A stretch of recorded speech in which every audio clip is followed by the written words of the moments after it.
Talk about yourself in English. The faint aroma of brewing chamomile tea did little to soothe Maya's fluttering heart. Her laptop, a silent judge, sat open on her desk, displaying a blank email draft. The subject line? Introduction. The recipient, the head of the international volunteer program she desperately wanted to join. The problem? Her English, usually passable for ordering coffee or asking for directions, became a tangled knot of phonetics and self-doubt the moment she had to talk about herself. Maya, an aspiring environmental artist, had a vibrant inner world, bursting with ideas about sustainable art and community projects. But translate that into a confident, concise self-introduction in English? Impossible. Her mind would go blank, her tongue heavy, her cheeks flushing a mortified crimson. She'd tried practicing in front of her mirror, only to stammer through fragmented sentences like, "Hello, I am Maya. I like nature and paint." It was pathetic. The application deadline was Friday, and a video interview was the next crucial step. "Tell us about yourself," the application stated. A simple request, yet for Maya, it felt like scaling Everest without a rope. So, she pushed the laptop aside. Procrastination, her old friend, beckoned. She opened a new tab, not for environmental art blogs, but for something lighter. Maybe a funny cat video, a travel vlog, anything to escape the looming dread. Her fingers, almost instinctively, typed "Learn English Introduction." Among the myriad of YouTube tutorials and language school ads, a curious thumbnail caught her eye. It was simple, featuring a microphone icon and cheerful, vibrant text. Learn how to talk about yourself in English. Easy introductions for beginners. English podcast.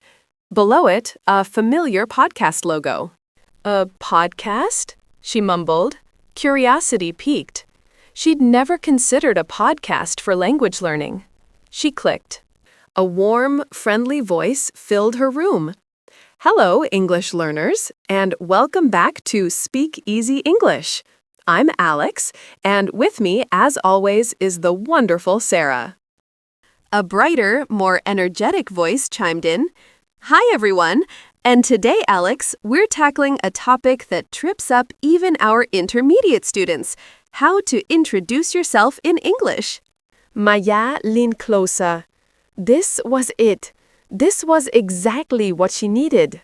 Alex continued, "It sounds simple, doesn't it? But when you're put on the spot, especially in a new language, your mind can just freeze. So we're going to break it down into easy, manageable steps." Sarah added, "Exactly. We'll start with the basics, your name, where you're from, but then we'll move into adding a little flavor, a little personality. What are your hobbies? What are you passionate about? Why are you learning English? These are all great ways to open up a conversation." Maya listened intently as they discussed different scenarios: a casual gathering, a job interview, a classroom setting.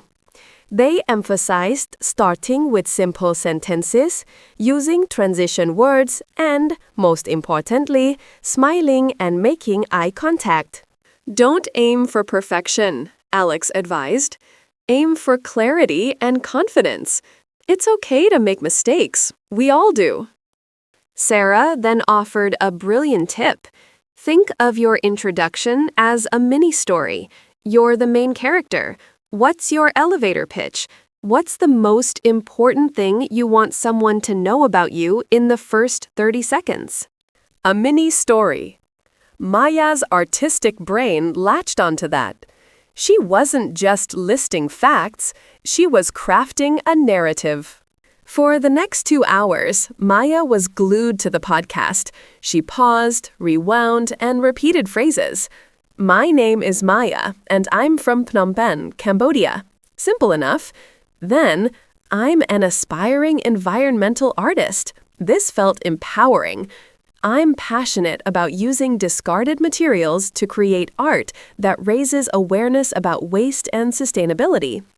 Her words, usually trapped behind a wall of shyness, began to flow, albeit imperfectly. The podcast hosts even gave examples of how to connect hobbies to personal goals. If you love hiking, you could say, I love exploring nature, and I believe art can help us appreciate and protect our environment. See how that links? Sarah explained. Maya grabbed her notebook and started her jotting down ideas. Her passion for nature wasn't just a hobby, it was the driving force behind her art. Her desire to volunteer wasn't just about travel, it was about connecting with global communities who shared her vision. She practiced aloud, her voice wavering at first, then gaining a steady rhythm. Hello, my name is Maya. It's a pleasure to meet you. I'm an environmental artist from Cambodia. My work focuses on transforming discarded materials into meaningful art pieces that spark conversations about sustainability. I'm very excited about the opportunity to join your volunteer program because I believe in the power of community to create positive change, and I'm eager to learn from and contribute to your initiatives. It wasn't perfect. She stumbled on sustainability once, and initiatives felt a little clunky. But for the first time, she wasn't just reciting words. She was telling her story. She was talking about herself with a newfound sense of purpose. The next morning, armed with her practice script and the encouraging voices of Alex and Sarah in her mind, Maya sat down for her video interview. Her heart still fluttered, but it was a different kind of flutter, one of anticipation, not dread.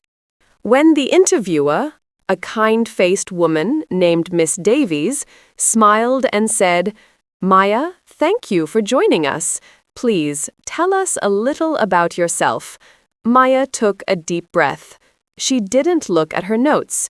She looked directly into the camera, a small, genuine smile gracing her lips. Hello, Miss Davies. Thank you for this opportunity, she began, her voice clearer than she'd ever heard it in English. My name is Maya, and I'm from Phnom Penh, Cambodia. I am an environmental artist, and I'm passionate about using recycled materials to create art that highlights issues of waste and sustainability. She continued, weaving in her desire to learn and contribute, her voice growing stronger with each sentence. When she finished, Miss Davis nodded, a thoughtful expression on her face. That's a fascinating background, Maya. Your passion truly shines through. A wave of relief and exhilaration washed over Maya. She had done it. She hadn't been perfect, but she had been clear, confident, and most importantly, she had been herself.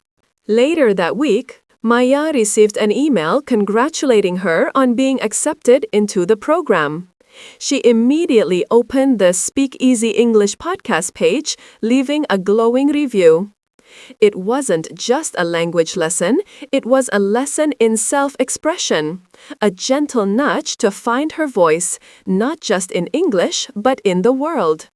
The chamomile tea now tasted sweet, a fitting end to a journey that began with a blank email and ended with a boundless future.